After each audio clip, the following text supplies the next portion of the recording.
I'm Jack Kaiser, and I'm back with Kelly Christianson from the Eau Claire Interfaith Hospitality Network. We're talking about the services that her agency provides to people with challenges of finding shelter. Kelly, welcome back. Well, thank you. We spent the last two segments talking about your organization, what it is, what it does, and we've also talked about your clients, what brings them to the situation where they're homeless.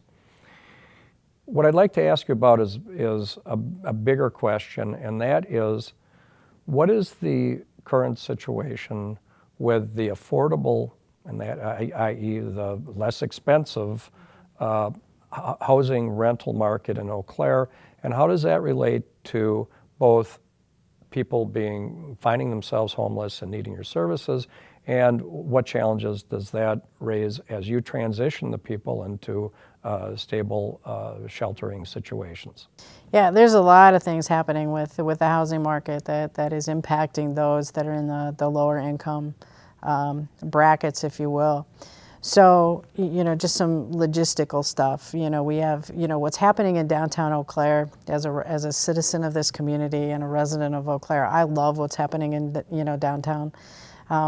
But with the new development, we've lost some housing units that were available for some of our folks that have lower incomes. As a result of some of the new development, not just downtown, but across the community, rental prices are going up, and the vacancy rates are going down. So there's not a whole lot of vacant apartments.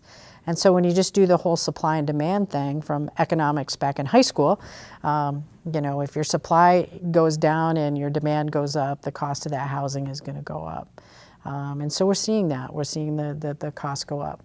We're seeing some areas in our community that used to have more affordable housing, maybe not such nice affordable housing, but affordable. Those units are starting to get improved because people are able to charge a higher rent then, and there's a market for that right now. And so a lot of places that our families used to be able to rent are no longer available because the rent has gone up.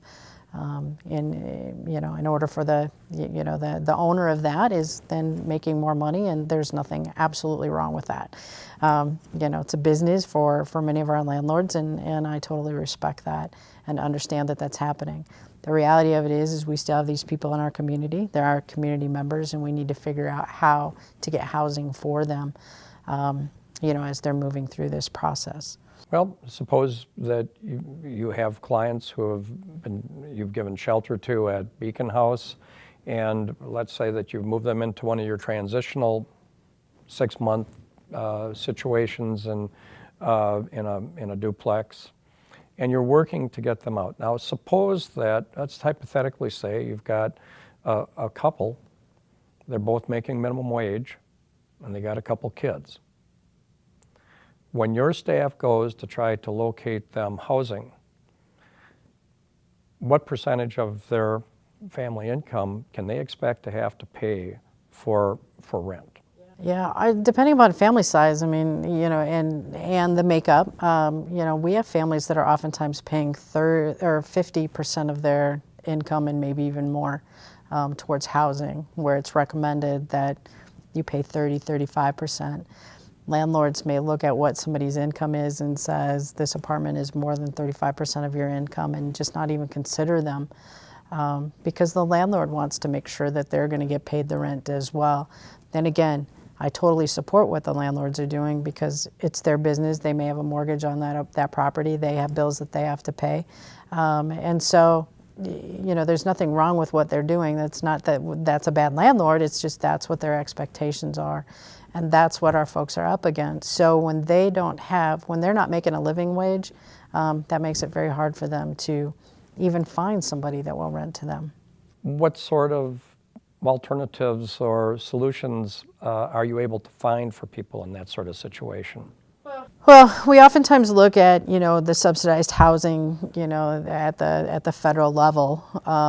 So sometimes our families, if their earning potential is such that they're not going to be able to afford a home big enough for their family, then, we do look at subsidized housing and what is available to them from the federal government. We too have some assistance that can help with security deposit and first month's rent for a period of time. And so maybe while they're trying to increase their income, there's some subsidies out there to help them with that. We oftentimes see families settle for maybe some substandard housing just because that's what they can afford. And so maybe it's not such a nice place. Sometimes it's not even a safe place, but it's at least a roof over their head. We don't encourage that. We would much rather see safe housing, but we definitely work with the families on that. Going forward, where do you see the situation going?